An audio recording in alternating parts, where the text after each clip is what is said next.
Thank you. And I'd also like to extend my appreciation to Eshka as well for her service to the board, and best of luck as well. This evening, we are happy to present the plan for the future of Spring Forward Learning. Over the last year, the board has been incredibly supportive to our efforts to grow and expand Spring Forward Cyber Learning, which we are incredibly grateful for. We've seen a lot of success, and other districts are beginning to reach out and ask about our program. As a district, we have the opportunity not only to be ahead of the curve, but to set the curve with cyber instruction.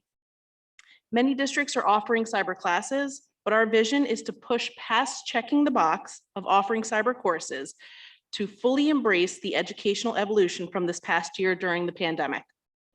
A few curriculum meetings ago, the members of the Curriculum and Technology Committee charged me and my department to reflect on this year to ensure that we are not losing the educational momentum gained from this year. As we look back, they're absolutely correct. As difficult as many aspects of this year has been, there have been many silver linings that we can and should learn from. So let's take a step back. If you recall, the month before COVID hit, everything was turned upside down, but we presented a proposal to the Curriculum and Technology Committee to create a RAMS virtual academy. In this presentation, we presented this idea as a means for increasing flexibility, voice and choice for students, as well as addressing concerns regarding adolescent sleep and school start times, and expand our potential offerings. We propose cyber instruction as a means of expanding our current course offerings and emphasize the idea that all students should learn how to be successful in an online learning environment. 1 month later, our 5-year plan that we proposed was thrust into action, and a few months later, we were proposing our initial proposal for Spring Forward Cyber Learning Plan. During this presentation, we emphasized and shared that our intent was to eventually move away from the reliance on Edgenuity as a third-party vendor for Spring Forward Cyber and build our internal capacity so that we could have a fully operational cyber program with Spring Forward quality run by Spring Forward teachers. We're now here 15 months later, sharing that not only have we made tremendous progress towards this 5-year vision, but now we have the opportunity to set the bar, to really expand into something quite exceptional. As I shared earlier, we have reflected on what has been effective and ineffective over the course of the last year, and we have many successes to recognize, but most importantly, to build off of. Coming out of this year, we have a fully integrated learning management system, Canvas. With the adoption of Canvas, never again will our district be in the position where we cannot quickly respond and seamlessly move to a virtual environment should we need to do so. In addition, Canvas has and will continue to be a tool that we will use to support instruction and communication while students are in the building. The adoption also allows for flexible instruction days. With the board approving devices for K-6 last month, we're further ahead with regard to technology access than we could have hoped for pre-pandemic. But we all know that the device is just the vehicle. It is not the plan. Several years ago, when the board approved devices, they emphasized the importance of how those devices were to be used. From those conversations, modernizing learning emerged, with emphasis on the importance of professional development on how to integrate technology within instruction as more than just a tool. While our secondary teachers have been immersed in this training for several years, our elementary teachers are now only at the beginning. We will continue to support the highly effective model of modernizing learning as we expand the access to technology with our youngest learners. I would be remiss if I didn't also mention and recognize our nationally recognized hybrid programs at both Spring City and Royersford Elementary Schools. These 2 programs have been focusing on how technology can purposefully be used to individualize and personalize instruction for our students. Finally, with the board approving to return to as traditional of a reopening as possible in 2021, we'll be looking at ways that we can continue to support our families with high quality Spring Forward expectations through our cyber offering. All of this is to say is that we can't stop moving forward now. We must recognize and harness the educational momentum that has been built over the last year and continue to set the trend. What we're presenting tonight is how to take that next step. We want to continue to focus on how this plan can impact all students, not just the families who choose to pursue cyber. We have a unique opportunity right now that we won't have 5 years later, and that is to use ESSER funding to support this plan. As I shared earlier, when Springford Cyber Learning was presented last summer, we recommended the partnership with Seneca Valley using Edgenuity to support our cyber program.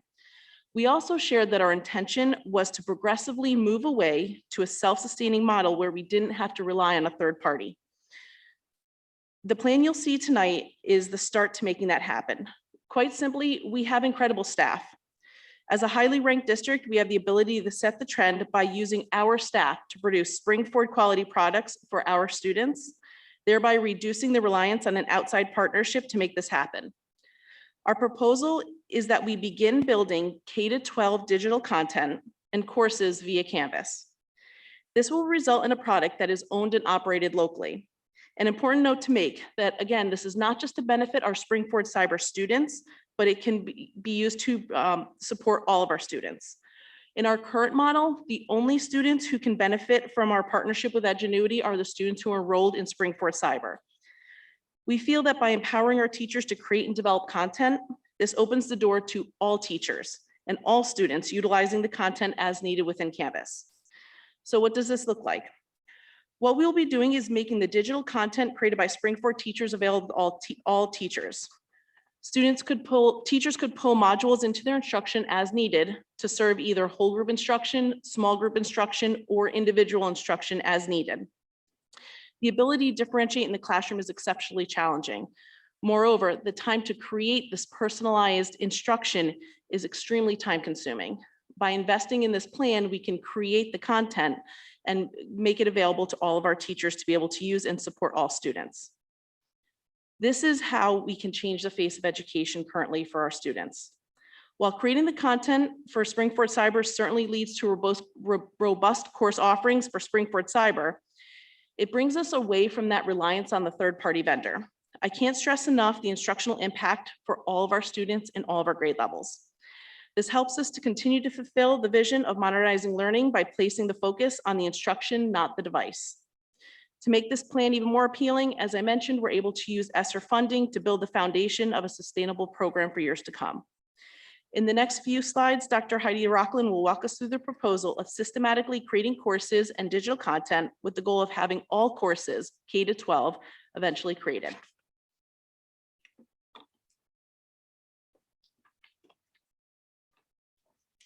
Good evening. I'd like to take a step back for a moment and reflect not only on what we have accomplished this year in SFCL, but the exciting things that lie ahead, not only for Springford Cyber, but for Springford as a whole. Our long-range planning, which has been shared with our Curriculum and Technology Committee previously, includes a look back to 2012, when virtual learning at Springford was in its infancy. Looking back, we only had about 15 students enrolled at any given time, and those students had very specific reasons for being in the Virtual Rams Academy, as it was formerly known. Dr. Murray has just taken us through the planning process that began in 2019, and I'd like to pick it up again in February of 2020.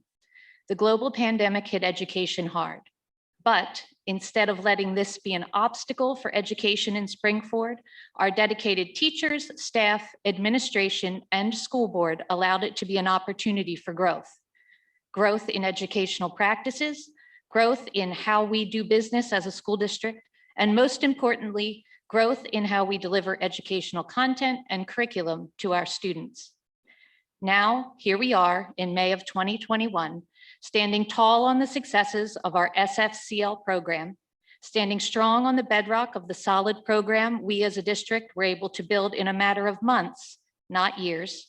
Here we are, strongly positioned as the educational bellwether for public schools offering cyber options to students, and we can't let that momentum die. It's time to look ahead to what the future of SFCL and the Springford School District as a whole can be.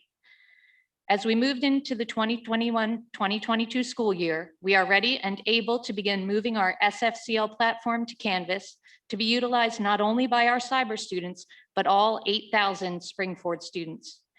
We are grateful for our partnership with Seneca Valley and the content we were able to use from Edgenuity, but it is time to begin moving towards a more self-sustaining, all-inclusive model. We want Springford quality content offered by Springford quality teachers, and we are there, we are ready to begin. The process of moving SFCL to Canvas and recreating our entire Spring Forward course catalog will take the better part of 5 years to complete. Then, looking beyond 2026 and towards 2030, it is our vision to not only have the ability to continue to support a fully functioning cyber school, but also have the ability to offer all of our courses in a blended or hybrid format in which our students will be able to explore their passions through extended offerings and multiple modes of instruction. The first steps to moving towards our 2030 goals are to engage teachers in professional development and support them with course building. Up through 2026, we plan to build all of our Spring Forward courses in the Canvas platform, as well as professionally develop and train all teachers who would like to build and/or facilitate a course for the 21-22 school year. As courses are being built, the curriculum team, with the help of additional members of the administrative team, will vet the courses being built to assure quality of content. Beyond 2026, we plan to support teachers and the courses they create with ongoing PD and revision as necessary.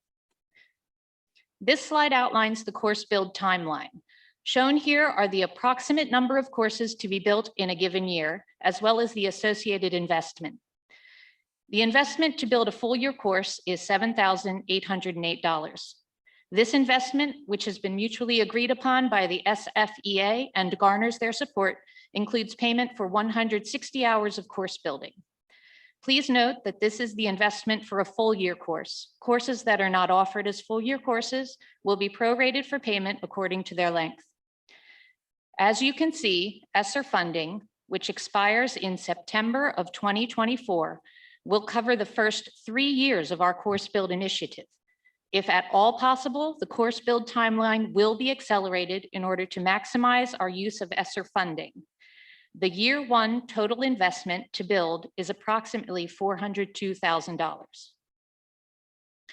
What do we need from you to make this plan a reality? Tonight, we are bringing 2 motions to the board. The first is for professional development in the amount of $115,000, which is to be paid through Title IIA and ESSER funding. We plan to offer 2 courses for teachers this summer in order to train them on course building and best practices in cyber instruction. The first offering is the Professional Development Institute, which will be required of any teacher who wishes to build an asynchronous course in Canvas. The training will include the how-tos of course building in Canvas, as well as modules focused on best practices in online teaching, netiquette, plagiarism, etc. The course will offer up to 24 hours of training per teacher for up to 66 teachers. The second offering is required for any teacher who would like to facilitate a course in SFCL using the Edgenuity platform. This course will give the necessary training for teachers to effectively navigate the Edgenuity platform. The course will offer up to 6 hours of training per teacher for up to 60 teachers. Please note that this PD offering is for the short term to support teachers while we still engage with the Edgenuity platform. Both of these offerings will be facilitated by our Spring Forward instructional coaching team, as well as our cyber core team. The second motion for approval is for approval of the year one course build investment. The total cost is approximately $402,000 to be paid through ESSER funding. The breakdown of the projected 60 courses to be built is shown here, with 46 full year courses, 4 half-year courses, and 10 courses that are considered 0.4. The rate for course building has been developed, negotiated, and agreed upon by the SFEA. Any questions? Yeah, before I get started, any other board members have questions? I have a lot of them, so if anyone wants to go first. I try to be nice when I can. Thank you, Dr. Rochlin. I guess where I'll start from, the teachers. What metrics are we using to determine the right teacher to build a class? I mean, is it 5 years experience, 10 years experience? a certain certification? What are we using to select those teachers? They have to be certified in the area that they want to build their course in. And right now I took a survey to see who was interested in building courses. And as long as the teacher certification area matched up with what they wanted to build, then we're going to give them a shot at building the course after they engage in the training. So right now we have a minimal of 60 teachers prepared to move forward. Correct. What is the long-term, what's the end game here? And let me clarify that. We have this going over, I think, to 2030. 2026. So we're looking to develop X amount of classes per year based on what? I mean, when you say 42, why is it 42 versus 52 versus 32? So what I did was I took the number of volunteer teachers that I had for the first year, and then I extrapolated that over the next 5 years based on the certification areas that I had, their willingness to build courses. And then I basically just had to take my best guess about which courses would come next in the sequence to be built, assuming the teachers would still be interested, assuming I got a little bit more interest from other teachers that might hear about it. Oh, I want to try that. And then I did my best to make it manageable over the next 5 years. And will this require any new tech devices No, 5 years out? no. You sure? It's a trick question. Yes. It's a trick question. Well, then, no. Aside from the regular refresh cycle, we would not anticipate any additional devices. Additional staffing? No, we don't anticipate that. So after ESSERS, which would take care of, how much will ESSER take care of out of this $1,000,001, $1,000,002, $1,000,003? Whatever we can get done by September of 2024. That didn't answer my question, but I thank you. On a serious note, it's a lot of money. So, and you guys know how I feel about that. So I just want to make sure that. So basically whatever's listed in those first 3 years. So 400, 700 to about 860,000. So then after that, that becomes a part of the running budget for the Correct. district every year. Well, it wouldn't be every year because well- after all the courses are built. Okay. Okay, that's all I have right now. I'm sure I'll have something else. Thank you. Thank you for this is great. I mean, hate to classify what's happened to everyone through this COVID experience here as, something of benefit, but there's a bit of that here. So just out of curiosity, given that we're sort of in a timeline to have access to these funds, is there any logic to possibly maneuvering so that we might be able to front load some of the staffing so that we could get it done within the period of time versus carrying it into where it might be something that'll hit our general budget? So you mean accelerate the course building with, yeah, absolutely. I mean, if I get more teachers that are interested and we can get them trained and have them start building, then absolutely. Our goal is to get it finished as quickly as possible. I wanted to just chime in. You guys hear me? This is Linda. I don't think it's any secret. I'm very excited about this long-range plan. I was personally a big fan of this idea even before the pandemic. I think it gives Springford a very creative and flexible model to meet the needs of students and families. I also think it's a very good use of ESSER funding to meet modern education needs over the future, which I think we should always be looking towards doing. And so I strongly recommend approval of the plan and the course building. I think we were talking about moving forward with this over a much longer period of time, and it was going to come out of our own budget. So this, greatly accelerates what we were interested in planning to do over a long period of time and we were going to pay for it ourselves. So I'm a big fan. Also, I think it also will hopefully bring back some of the students who have gone to other cyber schools that are low performing.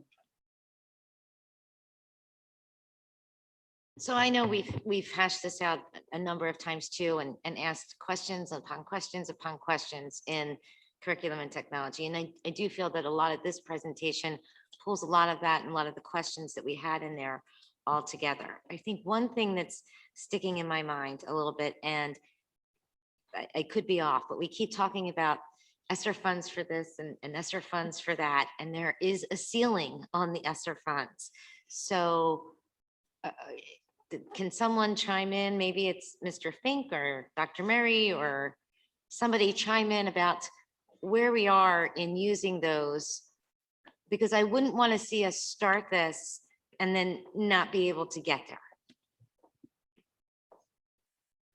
Hi, yes. So we keep a running tally on where we are with ESSER funds. So we have with ESSER 2 and ESSER 3, we have about $6.5 million available to us, including the components that Dr. Rochlin and Dr. Murray were just speaking about will be at about a $5 million range. So we still have about $1.5 million. And that includes the technology that we approved last meeting and so on. So we are keeping that running tally. There's still window there. There was also some staffing questions that had come up. I think that Mr. Jackson had asked about. So if we go ahead and do this, we're just going to have to keep that in mind and be cognizant that I would never want to vote to go over what that money is and put us in a bad spot. Exactly. And as I think the program moves forward and we get an idea of more of what the enrollment will be in those programs, which will likely not be in the 400 enrollment where like we've had this current year and likely somewhere near that next year, at least in the beginning. When that settles down, then we can get the labor in line with the enrollment. So it wouldn't be nearly as high as it has been this past year. So what do we have? Do we have an anticipated number or a guesstimate, anything, a projection along those lines of who's going to be participating or what the number might be, the percentage might be, not obviously a ballpark, For what? for those that might go into the Springford cyber learning? Do we have any kind of idea on that? So I would say this, we're going to see probably a large number of students be involved. When I say a large number, several hundred, but you'll see a lot of those numbers shift. Instead of full-time students, you'll see students taking one course, two courses, and then you'll see a smaller number of full-time students. To project, and we've already started enrollment for next year. We don't know exactly what that number is going to look like right now. Dr. Rochlin probably has an idea of where we are. I think we're under 100 still, yes? Yeah, I think the last time I checked, we're at about 85 full-time students and then another almost 200 kids who are taking classes here and there. And that will likely increase over time with the growth and development of this program also, because the offerings will be available. And this is, I think, what Dr. Murray referenced in the beginning of what we had talked about in 2019, that this would increase our offerings. So there may be some crossover as to students brick and mortar in person and taking some of these other classes online. Yeah, absolutely. Yeah, students are going to, I mean, there's a lot of prongs to this, but one of them, to your point, is students are going to figure out how to use Springford Cyber Learning to customize their high school experience. They're going to be able to use it to create courses, combination of create a pathway that gives them time to do the different things they want to do that they might not have had time to do before. If they want to focus on, well, my kids are here tonight, if they want to focus on music, then they could take some courses online above and beyond what their normal day would look like to free up their schedule their junior and senior year or throughout their career to take more courses that really mean something really special to them. So as they get older and they take these online courses, it gives them a lot more flexibility. And I know too, that one of the school districts that maybe, not that this is modeled after that, but that you had gained some insight from was Downingtown, is that right? Are they're further along in this process. So are they doing that as well? What Mr. Rizzo just described? Yes, in fact, they have a highly customizable program for their students. And starting this next year, all high school students are required to take at least one online course through their cyber program to prepare them for college. I want to phrase this. Is any of this based on growth of the demographics? Is any of this based on growth within our district? The numbers that we have based these calculations on?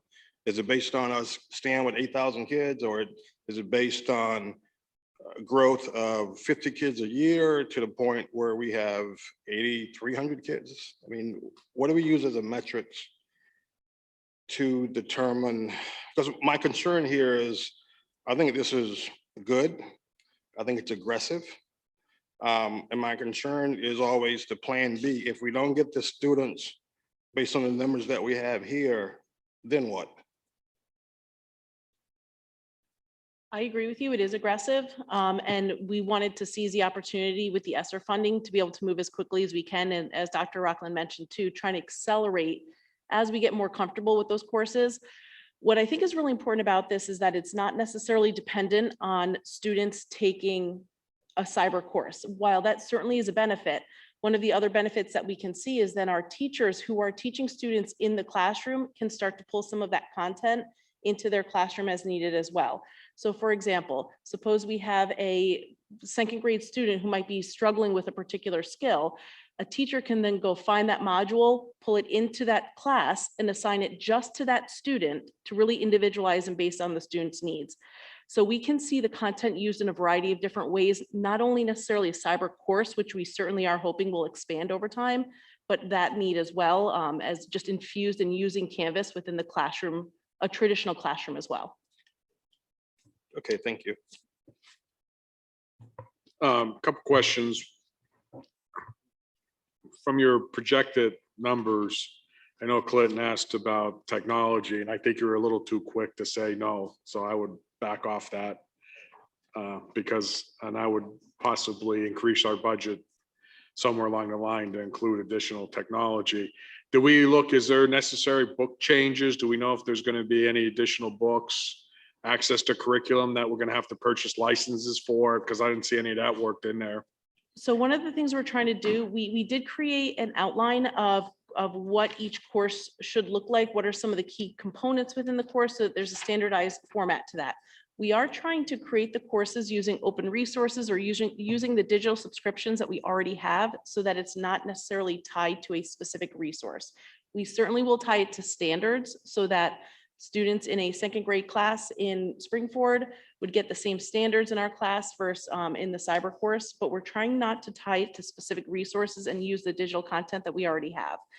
Certainly as we build it, if we find that there are gaps or holes, we would evaluate that as part of the curriculum evaluation cycle anyway. And I don't want to say we will never come back to you with a recommendation. If we find a need or a gap that we can't fulfill, then we might be looking for additional resources that way, but we're going to first start with what we have. Right, so then there's a possibility that there'll be additional dollars beyond what you're projecting at this point. If it was instructional resources, I think it would be worked within the curriculum budget and within the cyber budget as needed, just as we would with a curriculum review. And one of the things I asked when we talked about, I didn't make the last curriculum meeting, but the one before that, I talked about an ROI from a cyber school perspective, and I still haven't seen. Has that been performed as far as what an ROI would be? Yeah, we did a rough sketch on one. It's difficult to go through the whole ROI because we're talking about this not just for, a few hundred cyber students, but really across the entire district, the resources being built within, not just the cyber police, but also within the classroom. But what we do know, if we bring back simply the 50 students that we lost this past year, it's actually 60. You're adding on $1 to $1.2 million worth of payout that we have to charter schools that we could keep in house, and that alone was going to pay off a good part of the build and the operating costs for the instruction, which is of course the biggest piece is the labor. Right, and then what happens if it goes the other way and we don't bring the students back? Likely, I would think what would happen is, number one, we will probably see a lot of those come back because we've seen some of them start to already. But I also think that it's a feed program too. So we may not bring back a lot of the students that were there, but if we're not feeding them from the bottom and keeping them here, offering an alternative to an outside cyber with Springford quality, we're likely be able to put folks who might go into a cyber school into our own. Will it happen, Tom? Hard to say, right? We don't know what the marketing plan is going to return on that. Right, and that's why I asked this before, because we're talking about $1 million. And a portion of that's going to be paid by the endless bucket of ESSER. And I would say that's a big part of your course build. And so that at the end of the day, I would say that, you know, if we're using federal dollars that we likely wouldn't be able to spend elsewhere. No, I understand that, but Yeah. we're most likely going to get about $500,000 that's going to be paid for through the ESSER. But then we still have to come up with the additional funds within our own budget. My right? calculation shows it's going to be between 800,000 and 900,000 from the bill that we'll Right. probably put towards Right. ESSER. So- So we'll still have a few $100,000 left unless we're successful at pulling that piece forward. Right, and that's why it's important to us, so as to look at where we could not offset, but we understand that the investment that we're going to make and what the end result is going to pay off as you know, over that period of time. And that's why I was raising that question, because this is great that we're going to make that investment. And, you know, you're saying 800,000, 900,000. I would put a plus or minus 15%, probably 20% on that, because we don't know what we don't know in 5 years from now. You're not wrong. So there's a strong possibility that this is going to cost more than what we're projecting at this point in time. Which that's not necessarily a bad thing, but we also have to be prepared for that. Yep. And then we also need to know, you know, how that will impact, you know, the budget and everything else. And that's why it's important that if we know that we could start to see that we're pulling students back and what the impacts are, what the you know, the savings would be for the district, or redirecting of funds that would be for the district, it was how you would support making that $1 million investment. And that's what I'm trying to get to. And I think even based on the platform that we're on right now, we're already seeing some students come back to even though it's an Edgenuity platform, that we're already seeing some of those folks come back. So we're already starting to pull those back. I would hope we will be doing annual assessments, evaluations as we're moving forward. We'll be Not- doing more than annual, yes. Well, the annual is a good start. My other question here is, of the kids we have in the queue right now, what's the breakdown? Is it 50 ninth graders, 8 10th graders, 5 seniors? What's the breakdown? So K through 6 right now, we have 18 students enrolled full-time. And then all of the rest of the students are above 6th grade. I don't know the exact breakdown right now. So one of the other questions I have is that unless I missed it somewhere, but where does, you know, students with special education, special needs, IEP, how does that all work into this model? Because that wasn't touched upon anywhere that I remember seeing. And that's another whole aspect that I'm not sure if it's included in this model. I'm not sure how that. Yeah, so this year in Springford Cyber, we were able to support students with all different kinds of needs. We had students with IEPs, 504s. We had students in residential placements that also accessed our curriculum. And we plan to still support those students moving forward. It's built into our plan. We're hoping to have a full-time special education teacher for K to 12 to help support those students, and along with our regular ed teachers. So is that coming out of the ESSER too? Or ESSER 3 or ESSER 4? I mean, where's that money coming from? I mean, see, you see how we start to have this conversation. Now we're talking about additional resources, and I don't Well, no, remember. not additional. Those are part of the 4 that we already have in the plan that are being approved for this budget right here. So there's already a special ed factor in there for that. For what? I'm sorry. There's already a special ed teacher factored into that, into the budget we have right now. The budget model we 400,000. have for this coming year. What? Which budget? The one for the coming year. Oh, the overall budget. Yes. And that would be either ESSER 2 or ESSER 3, by the way, till we get to the cusp again. And then if we're left with roughly 1 million and 1.5 million in the ESSER money, one of the things that we did talk about is contracted services for the next 2 to 3 years for potentially bringing in additional counselors to help with the transition of bringing students back into full-time and dealing with all the social emotional issues that were related to COVID. And I'm assuming that we're anticipating that that 1 million or 1.5 million will be enough to get us through the next 2 to 3 years. I think Mr. Rizzo and I are currently looking at, and Mrs. Lees are currently looking at making sure we can keep that number within there, within that leftover piece. So just to be clear, this was already happening to an extent. The planning, the thought process was in place and it was accelerated.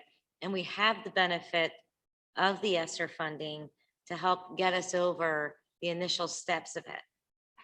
But we could have been in the situation where we would have had to absorb the total cost. And now with the ESSER bucket, we won't have to necessarily do that. Is that an accurate or a fair description of what we're discussing here? That's accurate from my perspective. Well, it would have been put forth, but who knows what Would have would have been- happened, yeah. Can someone talk, I mean, I see a note in here regarding the overall intent is at some point to offer a hybrid version of this. Can you talk to that? Yeah, so that's our ultimate goal. We've seen it work successfully in Downingtown when we met with them. They have programs or courses where students could be in the building for maybe 2 days a cycle, and then the rest of the days of the cycle, they engage in asynchronous work, either in the building or from home. They have some really creative ideas about how we can educate students so that we can be flexible with their schedules and they can experience different learning environments. Any other questions from anybody? All right, thank you so much for your presentation this evening.